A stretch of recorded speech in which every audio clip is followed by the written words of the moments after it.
નમસ્તે વિદ્યાર્થી મિત્રો, ફરીથી એક વખત તમારું સ્વાગત છે. ધોરણ 12 આંકડાશાસ્ત્ર ભાગ 2 ના અભ્યાસની સફરમાં તમારી સાથે છે રવિ સર. વિદ્યાર્થી મિત્રો, છેલ્લે આપણે પ્રકરણ નંબર 2 નો અભ્યાસ કરી રહ્યા છીએ. યાદચ્છિક ચલ અને અસતત સંભાવના વિતરણનો દ્વિપદી સંભાવના વિતરણ. તમે છેલ્લે સમીકરણ એટલે કે એક વિધેયાત્મક સંબંધ ધરાવતું હોય તેવું, જેના દ્વારા પહેલેથી દ્વિપદ માટે એટલે કે એક કરતાં વધુ શક્યતાઓ, જેમ કે સફળતા અને નિષ્ફળતા, એવા બે પદ, તો એવા દ્વિવિધ વિકલ્પ માટે બહુવિધ પરિસ્થિતિઓ જે આવે છે એમાં બર્નોલી પ્રયત્નથી દ્વિપદી સંભાવના વિતરણ તૈયાર થયેલું છે. આ સંભાવના વિતરણ એનું તમે સૂત્ર એટલે કે વિતરણ જે છે વ્યાખ્યાયિત થયેલું એ પહેલાં શીખી ગયા, ઉપયોગ પણ જોઈ ગયા છો. તો હજુ આપણે શું કરીએ છીએ, વિશિષ્ટ પ્રકારના ઉદાહરણો જે છે એનો ઉપયોગ કરી અને ઉકેલ તૈયાર કરીએ છીએ. જ્યાં દ્વિપદી સંભાવના વિતરણ તરીકે આપણે ઉપયોગ જાણીએ અને બીજું કે ત્યાં ઉપયોગ કઈ રીતે કરી શકાય એ પણ જોઈએ. તો એના માટે આજે ઉદાહરણ નંબર 14 ટેક્સ્ટબુક મુજબ લેવાના છીએ. જો રકમના શબ્દો કંઈક આ રીતે છે. ખાસ રકમના શબ્દો પરથી આપણે તારવાનું થશે કે કઈ કઈ વિગતો આપેલી છે, કઈ વિગતો તૈયાર કરવાની થશે અને છેલ્લે આપણને જવાબ માટે કેટલી વસ્તુઓ જે છે એના ઉપરથી વિતરણ જે છે એની કિંમતો મૂકીને દાખલો ગણી શકાય. આટલું જ્યારે આપણે તારવી લઈશું ત્યારે આપણને દરેક દાખલા જે છે એ સરળ થતા જણાશે. જેમ જેમ આગળ વધશો એમ આંકડાશાસ્ત્રની ભાષામાં શબ્દો જે છે એ થોડાક તમને મુશ્કેલી ભર્યા કે વિકટ જેવા લાગતા હશે, પરંતુ એક એક સ્ટેપ પ્રમાણે આગળ જશો એમ તમને દાખલાની જે છે શબ્દ રચના એ ઓળખાતી લાગશે અને ગણતરીઓ જે છે એમાં છુપાયેલી હોય દેખાશે. ચલો અત્યારે ઉદાહરણ નંબર 14, જેના શબ્દો આવા કંઈક છે. યુદ્ધ દરમિયાન દરિયાઈ સફરમાં સરેરાશ 9 માંથી 1 જહાજ ડૂબી જાય છે. હવે કોઈ યુદ્ધ થતું હશે ત્યારે એક પ્રકારની જે માહિતી ડેટા કલેક્ટ કરેલો છે એ મુજબ યુદ્ધ દરમિયાન દરિયાઈ સફરમાં સરેરાશ 9 જહાજમાંથી 1 જહાજ શું થાય છે, ડૂબી જાય છે. જહાજના તો યુદ્ધમાં કાફલાઓ જતા હોય, એ બધા તમે જાણો છો, બરોબર કે નહીં? તો એ કાફલાની અંદર અત્યારે શું કહે છે, સરેરાશ 9 જહાજમાંથી 1 જહાજ ડૂબી જાય છે એવું આપણે કીધેલું છે. તે એટલે કોણ? પેલા કાફલાની વાત કરે છે. તે 6 જહાજના કાફલામાંથી 5 જહાજ દરિયાઈ સફર કરી સલામત રીતે પાછા આવે. એટલે કે જેમ 9 હતો એમાંથી 1 ડૂબી જાય, 9નો કાફલો એમાંથી 1 જહાજ ડૂબી જાય, તો એ રીતે 6 જહાજનો કાફલો હોય એમાંથી 5 જહાજ દરિયાઈ સફરમાંથી સલામત રીતે પાછા આવે. તે ઘટનાની સંભાવના શોધો. ચલો, આમ તો થોડીક પ્રેક્ટિકલ વ્યવહારિક વાત થઈ ગઈ કે ભાઈ અહીં તમારા સાધન સામગ્રી જે છે એની ઉપર તમે કોઈ ખાસ વ્યવસ્થા પણ ગોઠવી શકો છો. અહીં યુદ્ધની વાત આવે છે, યુદ્ધમાં જહાજો મોકલેલા છે, તો એને અંદાજ બનાવી, એના આધાર બનાવી સંભવિતતા ભવિષ્યની પણ કેળવી શકે છે. યુદ્ધના દિવસોની વાત ચાલે છે તો એ યુદ્ધ દરમિયાન જે પરિસ્થિતિઓ સર્જાય છે તો એની આપણે કહીશું પોલિસી, નીતિ રચના કેમ ઘડવી એનો પણ અહીં અંદાજ આવતો હોય છે. એના માટે પણ આવી સંભાવનાઓ આપણે ઉપયોગ કરતા હોઈએ છીએ. ખાસ અત્યારે જે વિગતો આપી છે એની વાત કરીએ તો વિગતમાં પહેલા તો એવું છે કે 9 સરેરાશ 9 જહાજમાંથી 1 ડૂબી જવું આપણા માટે આંકડાકીય માહિતી છે. બીજું 6 માંથી 5 જહાજ પરત ફરે, તો એ તો આપણે કીધું છે પરત ફરેની સંભાવના, અને 6 કુલ જહાજ કીધા, 5 પરત ફરે, તો પરત ફરે એ આપણા માટે સંભાવના પદ થઈ ગયું. 5 જહાજ પરત ફરેની સંભાવના તૈયાર કરવાની અને સફળતા કે નિષ્ફળતાની સંભાવના તૈયાર કરવા માટેના વાક્યના શબ્દો પણ ત્યાં તૈયાર છે. ચલો, સૌથી પહેલું કામ તો કે P, Q, N, X તૈયાર કરવાનું. એ અહીં આપેલા નથી, બરોબર? અને જે આપેલા છે એની વિગતની વાત કરીએ તો ભાઈ એક જહાજ ડૂબી જાય છે, એ કિંમત તૈયાર આપી છે. તો અહીં ખાસ સફરમાંથી સલામત રીતે પાછા ફરે તેની સંભાવના કીધી છે. તો સલામત રીતે પાછા ફરે અને ડૂબી જાય, બે કેવા છે, વ્યસ્ત, કાં તો પરત ફરે કાં તો ડૂબી જાય. તો અહીં આપણે શું કરીએ, સફળતાની સંભાવના હંમેશા જે સંભાવના પૂછી છે એને બનાવીએ છીએ. તો આ વખતે પણ એવું કરીએ, જો સફળતાની સંભાવના P સલામત રીતે જહાજ પરત ફરે તે હોય તો Q શું થાય, ડૂબી જાય તે. તો અત્યારે જે આપી છે સંભાવના એ માહિતી શેની આપી છે, ડૂબી જાય તેની. ચલો એનો આપણે ઉપયોગ કરીએ અને જવાબ તૈયાર કરીએ. તો અહીં આપેલી કિંમતોમાં ભાઈ N 6 છે, X તો કઈ જે સલામત રીતે જહાજ પર ફરે તેની સંખ્યા કે જહાજ સલામત રીતે પરત ફરે તેની સંખ્યા અને કોણ થાય તો કે 0 1 2 3 4 5 6 બરોબર છે. હવે સફળતા અને નિષ્ફળતાના પદ લઈએ તો સફળતાનું પદ લઈએ શું આવે છે તો કે જે સંભાવના મેળવી છે તે એટલે કે દરિયાઈ સફરમાં જહાજ જે છે એ સલામત રીતે પાછા ફરે એ સંભાવનાની સફળતા P લઈએ છે. તો વાક્ય રચના મૂકી દઈએ. P બરાબર સલામત રીતે જહાજ પર ફરે તે સફળતાની સંભાવના.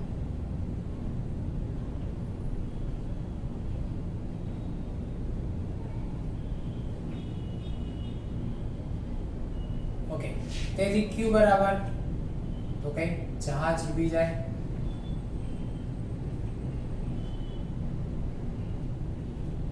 તેની સંભાવના.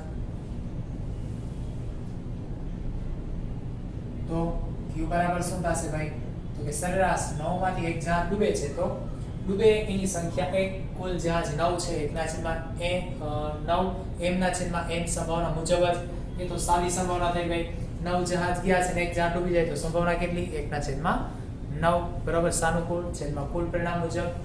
તો Q જો 1/9 હોય તો તેથી P બરાબર 1 - Q એટલે 1/9. હવે જ્યારે ખાસ 9 અને Q બંને ભેગા થતા હોય ત્યારે કાં તો 9 નું પાક્યું અથવા Q નું પાક્યું બેમાંથી એક જે છે કોણીય એંગલ આપી દેવું. હવે સાદું ચાલો તો 1 - 1/9 એટલે શું થાય તો કે ભાઈ 8/9. જ્યારે કોઈ પણ અપૂર્ણાંકને એકમાંથી બાદ કરવો હોય ત્યારે શું કરવાનું છેદમાંથી અંશને બાદ કરી લખી નાખવાનું 9 એમાંથી બાદ કરો 8 છેદ એમ 8/9. તો P તૈયાર છે, n તૈયાર છે, x તૈયાર છે. હવે દ્વિવિધ વિકલ્પ છે તો દ્વિપદી સંભાવના વિતરણ લઈએ તો તેથી P of x બરાબર ncx જ્યાં p ને x ગુણ્યા q ને n minus x ઘાત જ્યાં x કેટલા છે ભાઈ કે 0 1 2 6 બરાબર. હવે કે 6 માંથી 5 જહાજ સલામત રીતે પરત ફરે તેની સંભાવના. આ વિતરણના સૂત્ર મુજબ લઈએ તો તેથી P of x બરાબર એમાં કહી દીધું છે કે 5 જહાજ એટલે x કેટલા થઈ ગયા 5 P of 5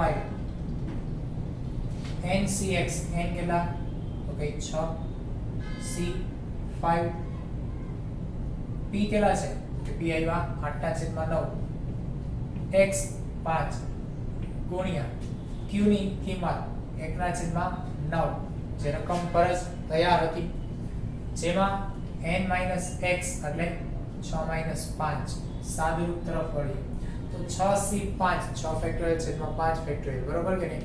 તો છેદમાં 5 4 3 2 1 ઉપર શું થશે 6 5 4 3 2 તો ઉપર નીચે 5 થી 1 સુધીની બધી કિંમતો ઉડી જશે વધે કેટલા 6. હવે કે 8/9 જે છે તો એને 5 ઘાત ઉપરાંત આગળ સાદુરૂપ લઈ લઈએ પહેલા 1/9 જે છે એને 6 - 5 એટલે કેટલી ઘાત 1 ઘાત જે આપણે અત્યારે લખવાની થતી નથી. હવે કેલ્ક્યુલેટર છે ચલો એનો ઉપયોગ કરી શકો છો. વિદ્યાર્થી મિત્રો 8/9 કરી એને 5 વખત ગુણાકાર આપો તો પણ એ થશે. એવું ન કરવું હોય તો 8 ને શું કરો 5 વાર ગુણાકાર લઈ લો. 9 જે છે એને પણ શું કરો 5 વાર ગુણાકાર લઈ લો પછી સાદુરૂપ આપો તો એ થઈ શકે છે. ચલો 8 જે છે એની 5 ઘાત તૈયાર કરીએ તો 8 ગુણ્યા બરાબર બરાબર બરાબર એ રીતે તમારે 5 વાર દબાવવાનું થશે. એ રીતે 9 માં પણ થાય છે. જો ચેક કરો ચલો ભાઈ કેટલા થાય છે તો કે પહેલા તો 6 ગુણ્યા 8 જે છે બરોબર એની 5 ઘાત કરો જે કેટલા થાય છે 32768 બરોબર. ચલો હવે 9 ની 5 ઘાત કરીએ તો 59 0 49 અને ગુણ્યા 1/9 એમનેમ રહેવા દઈએ તો હવે અંશનો ગુણાકાર છે છેદનો ગુણાકાર છે 6 48 વધી 4 આવશે 6 36 4 40 વધી ફરીથી 4 આવશે 6 7 42 42 4 46 વધી ફરીથી 4 આવી 6 2 12 ને 4 16 વધી 1 આવે 6 3 18 ને 19 બરાબર છે છેદમાં 9 વડે ગુણાકાર થાય છે 9 9 81 8 9 ગુણ્યા 4 કરી 9 ચોક 36 36 ને પર કેટલા છે ભાઈ તો કે 8 છે 44 જ્યારે 0 છે આગળ એનો જ આવશે હવે 9 81 8 વધી આવશે 9 5 45 45 ને 8 છે ઓકે તો 45 10 55 બે બાદ કરી નાખો 53 ચલો તો હવે આવી ગયા 1,96,608 ભાગ્યા 5,31,441 ભાગાકાર જો કેટલો આવે છે 0.37 બરોબર તો ચલો લખી નાખીએ 0.3700 જો આપણો જવાબ છે એટલે કે પૂછેલી સંભાવના છે કઈ સંભાવના પૂછેલી હતી તો કે 6 માંથી 5 જહાજ સલામત રીતે પરત ફરે તે કાફલો હતો 6 નો એમાંથી 5 પરત ફરે તો એના માટે 6 આપણા n x એ 5 સફળતા અને નિષ્ફળતા માટે p અને q પરત ફરે એ સંભાવના માંગી છે અને સફળતા ધારી લીધી ત્યારબાદ q તો કે 1/9 એ જે ડૂબી જતા હતા એની કિંમત ઉપરથી ptrt ના 8/9 સૂત્ર જે આપણે જાણીએ છીએ p of x ncx ગુણ્યા p ને x ગુણ્યા q ને x જેમાં આપણે કિંમત લીધી x 5 હતા કિંમત મૂકીને સાદું ચલો વિદ્યાર્થી મિત્રો આ રીતે દ્વિપદી સંભાવના વિતરણમાં સાદુરૂપ આવશે ગણતરી આવશે આથી વિશેષ ગણતરીમાં કાંઈ નવું નથી પરંતુ દરેક વખતે અહીં p q x અને n અને સૂત્ર સુધી પહોંચવું એ જ મુખ્ય વાત રહેશે ચલો હજુ આવું કંઈક બીજો આપણે ગણતરીનો ભાગ લઈએ છીએ આગળ ઉદાહરણ નંબર 18 લઈએ તો રકમ જો એક દ્વિપદી વિતરણનો મધ્યક 18 અને વિચરણ 4.5 છે તો આ વિચરણની વિષમતા ધન કે ઋણ તે નક્કી કરો ચલો એના માટે ગુણધર્મ યાદ કરવા પડશે આપણી પાસે મધ્યક આપ્યો છે np વિચરણ આપ્યું છે npq બરાબર ઉપરાંત વિષમતા કીધી છે ધન કે ઋણ તો વિષમતા માટે તમારી પાસે 3 આધારભૂત પુરાવાઓ છે ગુણધર્મમાં જો p બરાબર 1/2 હોય તો વિષમતા છે જ નહીં વિષમતાનો ભાવ વિતરણ સમિત છે પણ 1/2 કરતા ઓછું હોય સંભાવનાનું મૂલ્ય એટલે કે સંભાવના p 1/2 કરતા ઓછી હોય તો ધન વિષમ 1/2 કરતા વધુ હોય તો ઋણ વિષમ તો અહીં p હોવો જોઈએ તો પહેલા તો p જ નથી કઈ રીતના તૈયાર કરશે ચલો છે હમણાં જ જોયું હતું આગળના લેક્ચરોમાં કે ભાઈ ગણતરી માટે વિવિધ પ્રકારની કિંમતો તૈયાર કરવા માટે ગુણધર્મ આપણા માટે ઉપયોગી છે જેમ કે ભાઈ q ન હોય તો મેળવવા માટે મધ્યક અને વિચરણ બેનો ઉપયોગ થાય છે તો એનો ઉપયોગ કરીએ તો અત્યારે આપેલી કિંમતોમાં જવાબ માટે પેલા કિંમતો તારી લઈએ તો કે મધ્યક np બરાબર તો કે 18 અને વિચરણ કોણ થાય npq જે કેટલા આપ્યા છે 4.5 તેથી q બરાબર npq છેદમાં np તો npq કેટલા છે 4.5 ભાગ્યા 18 કરીએ જો ભાઈ કેટલા આવે છે 0.25 થશે તેથી q બરાબર 0.25 જો q બરાબર 0.25 હોય તો p બરાબર 0.75 કારણ 1 q એટલે -0.25 કરીએ તો 0.75 થાય 0.75 એ 0.50 એટલે 1/2 કરતા વધુ છે તો p જે છે 1/2 કરતા વધુ હોય તો ઋણ વિષમતા તેથી અહીં ઋણ વિષમતા છે અથવા ઋણ વિષમ છે ચલો તો આટલું જ ગણતરીનો ભાગ પૂછ્યો હોય અને 2 માર્કમાં શું થાય આપણને પૂછવામાં આવેલું હોય તો રોકડા છે બસ આટલું જ કરી બતાવવાનું હતું ચલો હજુ એક આપણે શું કરીએ આવી નાનકડી ગણતરી લઈએ દાખલો જોઈએ આ રીતે નાની ગણતરીઓ વાળો છે અમુક કિંમત તૈયાર આપેલી હોય એવી તો અત્યારે સેક્શન C સ્વાધ્યાયના સેક્શન C માંથી દાખલા નંબર 4 જે છે જેના શબ્દો આ રીતે કંઈક છે સમમિત દ્વિપદી વિતરણ માટે n બરાબર 4 હોય તો p of 4 શોધો, એટલે કે p of x માં x 4 હોય તેની કિંમત શોધો. તો અત્યારે જેટલી કિંમતો આપી છે પહેલા તૈયાર કરીએ. તો અહીં એક કિંમત આપી છે સમમિત દ્વિપદી વિતરણ. ચલો સમમિત દ્વિપદી વિતરણ એટલે શું? તો કે ભાઈ સમમિત હમણાં જ ઉપર આપણે જોયું, અહીંયા જો તો 0.75 0.5 કરતા વધુ તો ઋણ, 0.5 કરતા ઓછા તો ધન, પણ 0.5 એટલે 1/2 હોય તો સમમિત. તો આ સમમિત દ્વિપદી વિતરણ છે ને જો સમમિત દ્વિપદી વિતરણ હોય તો સફળતાની સંભાવના p બરાબર 1/2. તેથી p બરાબર 1/2. જો p 1/2 હોય તો q કેટલા હોય? તો એ પણ 1/2 હોય. કારણ શું? p + q = 1. p કેટલા છે? 1/2 અડધા, તો q પણ અડધા જ થાય 1/2. તેથી p અને q બરાબર 1/2. ઉપરાંત n કેટલા? તો કે 4. x કેટલા? તો કે p of 4 છે, x ની કિંમત પણ 4 લેવાની છે.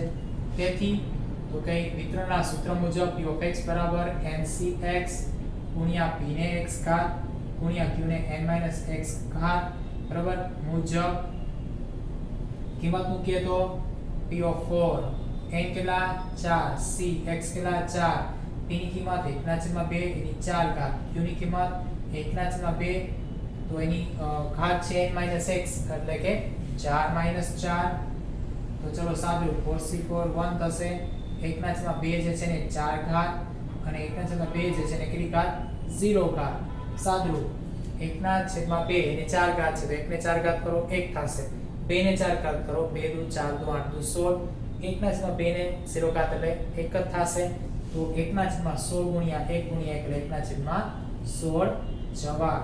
તો જો આ જ એકદમ નાનો નાજુકડો દાખલો જેનો પણ તમે ઉકેલ ફટાફટ મેળવી ગયા. તો આ રીતે પણ ટૂંકી ગણતરી વાળા દાખલાઓ પણ પૂછાતા હોય છે બોર્ડની અંદર. ચલો વિદ્યાર્થી મિત્રો એકવાર આજનું પુનરાવર્તન લઈ લઈએ તો, કેમ કે એક કરતાં વધુ પ્રકાર આજે જોયા હતા એટલા માટે સૌપ્રથમ દ્વિપદી વિતરણની અંદર સૂત્ર મુજબ એક દાખલો જોયો. તો ઉદાહરણ નંબર આપણે જોયું 14, જેમાં ખાસ કાફલામાંથી પરત આવે અને ડૂબી જાય એવી બે પ્રકારની સંભાવના છે. એમાંથી તમે જેને સફળતાની સંભાવના બનાવો છો એના માટે આપણે ગણતરી એની સફળતા p ધારવાની બરોબર છે, અને એ મુજબ આપણે q ની કિંમત n x ની કિંમતો લેવાની હોય છે. તો અત્યારે યુદ્ધ દરમિયાન જો તો સફરમાં 9 માંથી 1 ચાર ડૂબી જતું હતું તો આપણે ડૂબે એને નિષ્ફળતા ગણી હતી. કારણ તો કે પરત ફરે સલામત એ સફળતાની સંભાવના લીધી. સફળતાની સંભાવના શા માટે લીધી? તો કે અહીં પૂછવામાં આવ્યું છે કે પરત ફરે તેની સંભાવના, એને કારણે આપણે શું કર્યું? p જે છે એ સફળતાની સંભાવના લીધી. તો q જ્યાં ડૂબી જાય તે થશે જે 1/9 છે તેથી p આવ્યા 8/9 કેમ કે 1 - q મુજબ. ત્યારબાદ સૂત્ર મુજબ p of x = ncx * p ને x ઘાત ગુણ્યા q ને n - x ઘાત, જેમાં 0 થી 6 સુધીની કિંમતો x ધારણ કરી શકે છે અને n કેટલા છે? તો કે 6 છે. પણ અહીં 6 માંથી 5 જહાજ જે છે એ પરત ફરે છે તો આપણે x ની કિંમત કેટલી? 5. તેથી x માટેની સંભાવના 5 માટેની સંભાવના તૈયાર થશે. તો p of x = p of 5, જ્યાં 6c5 8/9 ની 5 ઘાત 1/9 ની 6 - 5 ઘાત સૂત્ર મુજબ કિંમત લીધી અને બાકી ગણતરીમાં સાદરૂપ. તો છેલ્લે તમે જોયું કે સાદરૂપ વખતે જવાબ આવે છે 0.3700 જે આપણી સંભાવના છે. એ જ રીતે અહીં ટૂંકમાં કિંમતો આપેલી છે વિચરણ, મધ્ય. તો એના ઉપરથી પહેલા q તૈયાર કર્યા, ત્યારબાદ તો કે p મળે છે. p મળે કઈ રીતે? તો કે 1 - q કરતા p મળ્યા 0.75. તો અહીં પૂછ્યું તો શું તમારું વિતરણ કેવું છે? સમમિત, વિસમિત? ચલો સમિત તો નથી કેમ કે 0.5 જવાબ નથી આવતો, વિસમિત છે. તો ધન કે ઋણ? તો ચલો અહીં 0.75 0.5 કરતા વધુ એટલા માટે ઋણ વિષમ છે. દાખલા નંબર 4 સેક્શન C માં જોયું સમમિત દ્વિપદી વિતરણ હતું. ખાસ મહત્વનો ભાગ એ છે સમમિત દ્વિપદી વિતરણ, એને કારણે આપણા p અને q બે સરખા હોય 1/2 અને p અને q ની કિંમત ઉપરાંત n અને x બંને આપી દીધા હતા. તો આપણે શું કર્યું? સૂત્ર લીધું, બધાની કિંમત દર્શાવી દીધી, સાદરૂપ ગણતરી કરીને લઈ લીધું અને જવાબ 1/16.